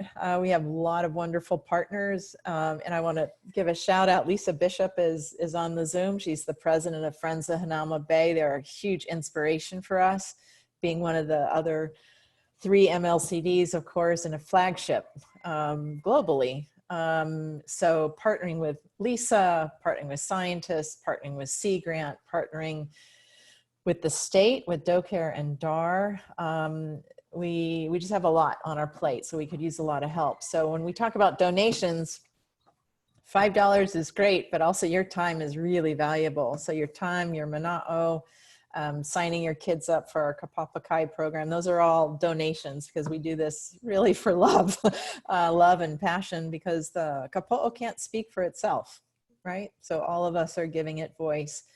Last thing I'll mention, and then I'm going to ask Jenny to give a shout out to the board that we haven't fully recognized yet, is also thanks to Patagonia, we'll be moving the slow process forward to finally get a management plan for the entire Marine Life Conservation District.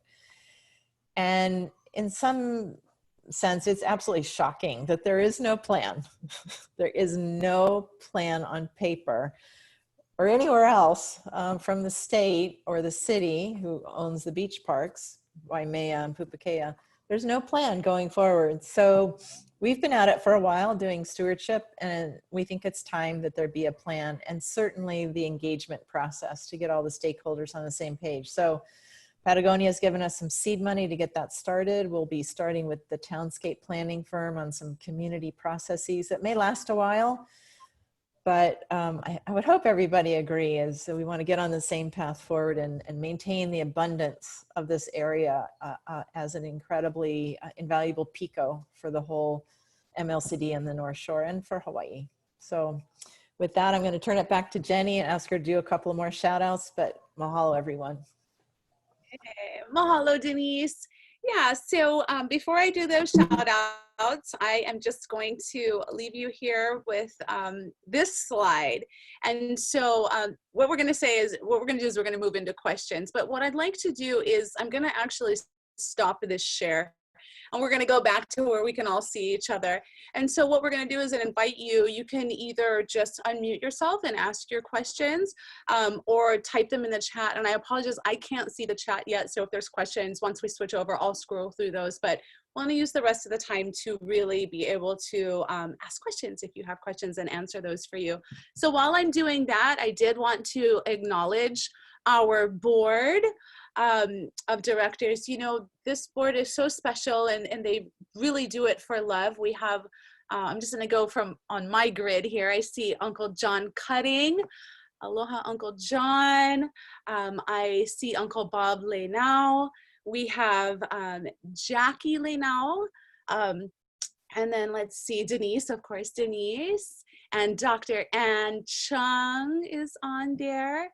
We also have some other MPW Ohana and staff. We see Debbie Goins-Smith on there. Hi, Debbie. Debbie is really, I can't even describe how amazing Debbie is. And if it weren't for her, we wouldn't exist. I'll just leave it at that.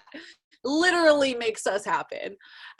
Also, I want to acknowledge Christy, who is, I jokingly say, I'm not joking, but I'm joking, but she's my ride or die, basically in life. But then, you know, she's translated that into MPW, so she's always down for the dirty work. She helps us care for our coastal restoration project. That's what she actually is supposed to be doing most of her time, but because she loves us so much, she donates much more of her time and even the time of her ohana to help us out. So mahalo, Christy. We have a couple of people in here that I believe, Colette used to be a board member with us. Aloha, Colette. Mahalo for joining us. Hi, there's your face. Hi, everyone. Colette. So Colette has also, you know, contributed just countless hours of time and effort to our organization over the years. So mahalo. I don't think I've forgotten anywhere else. Wait, there's 2 screens of y'all. There's a whole bunch of people in here. I think I got everybody there. Can I mention something quick, Jenny? We also, I have to give a shout out to some of the lawyers who are on here. Some of you may know that lawyers are also kind of part of our greater Ohana. So hi, Tim, and hi, Margaret. And I'm sure good to see you all. So our Ohana is very broad and diverse, and it's great to see old friends like Mike Gilboa and Sherry Johnson and others, and a lot of friends on here. So let's get into a good discussion. Yeah, so thank you, Denise. I'm just kind of browsing the chat really fast. I know you guys have probably had a chance to see this and I haven't, but Colleen says, mahalo for a great program. I appreciate the energy you're putting in and all the good information. It makes me want to jump in, which I will do. That's great. We answered the question about swimming. The parking lot is currently closed, so you'll have to get creative. But if you can do that, maybe along the highway, I'd recommend going early. But yeah, as long as you just go through the park and in and you're in the water, you're fine. Let's see. Okay, Kaimi, mahalo, Kaimi. So I just want to shout out, I see a comment there from Kaimi, mahalo for your support. Kaimi is with the Ohana and group down there in Milo Li'i. And they're just a wonderful organization down there trying to take care of their aina. And they're actually also looking at becoming a CBSFA, a community-based subsistence fishing area, which we know Mo'omomi on Molokai, their hearing is actually coming up, their public hearing. They've made it through this process. I want to say it was 1993 it started. Don't quote me on that, but I mean, that's just, it takes forever to do these things. So mahalo Kaimi for all you folks are doing in Milo Li'i, and mahalo for your kokua, and we kokua you too. So you shout out to us when you're ready and we've got your back as well. Okay, so it looks like one question here from Angela. Does the science research that you have done here and then other places support closing parts of the MLCD routinely, like Hanama, except for longer than 1 day a week? Does anybody have any ideas how to close it given it's open to the road? So that's a tough question. Does anybody want to attack that question? I have one comment on that. Let's not close it every other year. You know, from the MLCD in town, Waikiki, that does not work, that by noon on January 1st, Alan, you can back me up, the progress that's been made in the closed year is wiped out. So it needs to be for a different kind of schedule. That's a different kind of use, though. I think that some brainstorming is in order for how it could have different ideas for how it could work at this area. So yeah, I'll pipe in from the biology side of things. The animal is going to be a lot happier if there's less people. From the practical side of things, that's difficult to do at Pūpūkea. Cindy was talking about the rotational closures, which is less of an issue at Pūpūkea because it's supposed to be kapu for the most part, except for pole and line from Waimea and a few other things. So yeah, I mean, rotational closures were a traditional practice in Hawaii and elsewhere, but they controlled effort once it opened back up again. The problem with the Waikiki Diamond Head MLCD is once it opens up, everybody and their dog is out there, and like Cindy said, it loses all its benefits. I was working in Molokini last month, or a month and a half ago now. We got a waiver to go over there because I had done a bunch of previous work, and that's also another Kapo'o no take MLCD, but it gets choke people. It gets 300,000 visitors a year, almost 1,000 people a day. So Hanauma Bay is probably the most visited marine protected area by area in the world. It gets 1 million visitors a year. Pūpūkea is not that far. I mean, I'm sorry. Molokini is not that far behind. Pūpūkea benefits somewhat is, you know, most of that effort, non-use, you know, non-consumptive uses are congregated in the tide pools and in Sharks Cove. You don't see as many people offshore. So I don't know how practically you would be able to do it, but I can tell you what you see now is you see more animals because there's fewer people. So I can just tell you, speaking for the fish, they would be happier. Awesome, mahalo. There's another question here. It was sent privately, but I'm going to address the question anyway. This person has been seeing divers using motorized scooters in the Sharks Cove area and was a little unhappy to see the GoPro footage of them startling a manta ray. And the question is, are motorized diving scooters allowed? And that's a really good question. Mahalo for asking that. We've actually been speaking with DoCare and asking the exact same question. The way that the rule is written from DOBOR is no motorized vessels. So what we have to decide, or what they need to decide, is, are one of those handheld zoomy things considered a vessel? And if not, then maybe we need to amend, and it'll take 80 million years to amend the definition of what vessel means. So good question. Just because can no mean should, it's one of those things, right? So we're also, along those lines, we're seeing a lot of people doing the, what's it called with the surfboard with the long skeg thing and they ride on the surface? Oh, foiling. Hydrofoil. Yeah. Hydrofoil, yeah. So we're seeing a lot of that too, which, I mean, you know, just Christy and I were pulling weeds a couple of weeks ago, and there were a couple of eagle rays having a hot date at the surface of the water around in the cove there. And it was around the same place that the person came through with the hydrofoil. So, you know, if you're looking at protecting marine life, something else to talk about. So mahalo for bringing up that question. Does anybody else have any questions? You don't have to type them at this point. You can unmute yourself and have a shout out or any comments, or now is your share time. Anybody?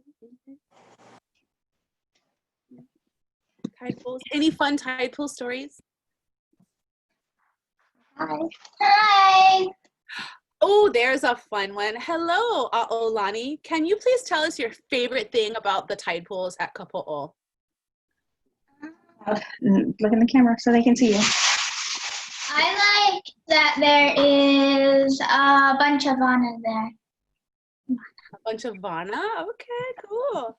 So we do teach a marine science for youth program called Kapo'o, and Aolani is one of our students with her siblings as well. And I'll just give you a little shout out, Ao, because I see you back there. Christy's kids donate probably about 5 hours a week of volunteer time with our organization. And how old are you guys? 11? So they're triplets, by the way. So mahalo to you guys. And again, we do this for you guys. This is why we do this, so that you guys can grow up, and then you're going to be doing what we're doing. Okay, so pay attention. Awesome. Okay. Okay. All right. I do see one more. Since the tide pools are right off the road, unlike Hanauma Bay, does the noise pollution affect marine life? That's a really good question.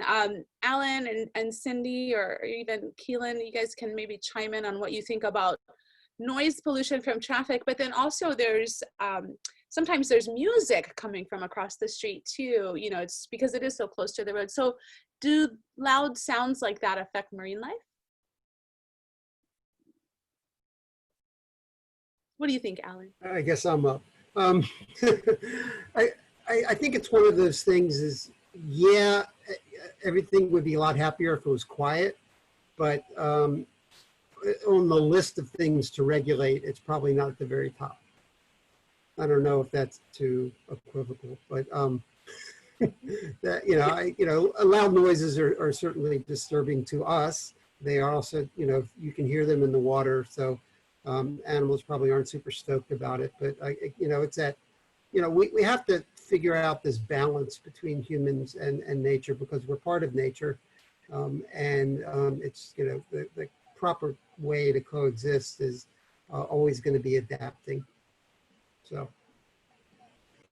For sure. Awesome. Mahalo. Yeah, Denise, go ahead. I just wanted to add to that point, somebody we haven't recognized yet who really had played a huge role in all this is Athleen Clark. And Athleen has been there from the very beginning. Sometimes we joke that she's the birth mother of the MLCD, and she's on our advisory board. She couldn't join us today, but she's superintendent of Papaʻanaʻomukuakea. And as we've been talking about the management plan that would look at the threats and look at the responses, look at closure, look at all of that, Athleen has been very clear that we need to prioritize the 3 or 4 top threats, because we can't do it all. And of course, we have to do it in combination with the state and our partners. And I can see Lisa nodding her head about Hanauma Bay. So it's really hard, but I do think this whole process of engaging the community, identifying the threats, will allow our other stakeholders and partners to address those other things, and just identifying them, naming them, figuring out who's willing to work on them. And then the management plan can focus on maybe the top 3, 5 or whatever. But Athleen is adamant that we have to focus, prioritize, can't do it all, but as a community, we can do it all. So to give her a big shout out and thanks. Yeah, awesome. Mahalo for that. Yeah, that makes sense too. Keelan and I were having a conversation, and I was telling him that somebody was telling me, so where is your guys' office located, and how many staff members do you have? And we're all laughing because, in case for those of you that are new to us or we don't have an office, and we have 1 part-time paid employee, and that's myself, and we have 2.5 contract paid folks. That's Debbie and Keelan and Christy, and everybody else is for love. And we're tiny but mighty, and so those relationships are very important, and those collaborations are very important. So mahalo to everybody who helps us in different ways. It's all different, but it all contributes to this greater good for this place. So mahalo. I'm not seeing any more questions come in. So what I would like to do, I'm watching the time, and we're approaching our limit there. We want you guys to get to dinner and things like that. Oh, quick question, just one came in. Breaking news. Quick question, is there any update on the drone study, the water temp study that's underway? Keelan, do you want to address that and then maybe move us through closing up? Yeah, honestly, I can't say that I know much about it, other than that it is underway. Maybe Denise, you have, or Uncle Bob, if you're still on the call. Actually, so just what we're referring to is a study by Rob Walker and Ben Duncan, and it involves the same kind of thermal imaging that was done on Maui for the injection wells issue over there. And basically aerial overflight to map a broad area of freshwater outflow, and then drone, wonderful intensive drone patterns over the Sharks Cove area. And Keelan, I think you happened to be down there the day that they did the initial drone survey. And I just found out from Rob yesterday that he's about ready to do another drone overview. So I think they're getting closer. And our goal there is to map the freshwater influences and then to start to figure out the science and the policy that goes around them. I think Alan and Cindy and Whitney, I think some of you said, I mean, what an incredible basic estuarine habitat, very unique. We know certain fish and marine life cue to freshwater outflows. You can certainly feel it if you're snorkeling down there. So we know it exists. We know it's a unique area, and the study should give us the mapping that we need to go further. So it's underway and getting closer. Thanks. Yeah, thanks, Denise. And I think, with that, we have about 5 minutes left or so. But I also just wanted to say thank you to everyone for joining, and for Whitney, Allen, Cindy, and all you folks for joining us today and sharing some of your kilo and observations about the tide pools. Like I said, it's someplace that I hold very near and dear to my heart, having grown up across the street. So it's such a dream to be able to study and be a part of an amazing team like Malama Pūpūkea-Waimea, strong but small but mighty. So it's been such a pleasure to work with all of them and to, share some of my experiences in the tide pool with you folks today. I do want to share that I am finalizing a ArcGIS story map for Kapo'o. A lot of people have sort of overlooked the tide pools because, right off the road, they're more interested in going to Sharks Cove. So I'm in the process of finalizing a story map of Kapo'o for people to explore and for it to be used as an educational tool to further inform people about the importance and significance of protecting the area and advocating for its protection and inclusion with the MOCD. So keep an eye out for that, and that will be posted, I'm sure, on MPW social media platforms. Any? Okay. No, go ahead. I was just going to say, all right, everybody. That was great. Okay. Y'all did good. No, but for real, just want to say mahalo, Alan, Cindy, Whitney, Keelan, and everybody that makes what we do possible. Mahalo nui. We're going to continue with the kilo. We're going to continue with the tide pool science. And we were just so excited to share with you guys already what we've been seeing. So we'll do this again in the future so that you can sort of keep up with what we're seeing. So with that, I really will pass it to Keelan this time to close. All right. Well, thank you everyone for joining us, and we'll see you all in the tide pools. Mahalo, everybody. Bye. Thank you. Everybody. Thanks, everyone. It was so good to see you, Colette. Thanks, everybody. Great to see everyone. Take care. Aloha. Aloha. Bye. Aloha. Bye.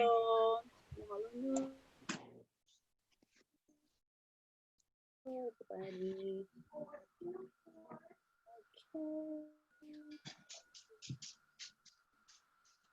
Okay.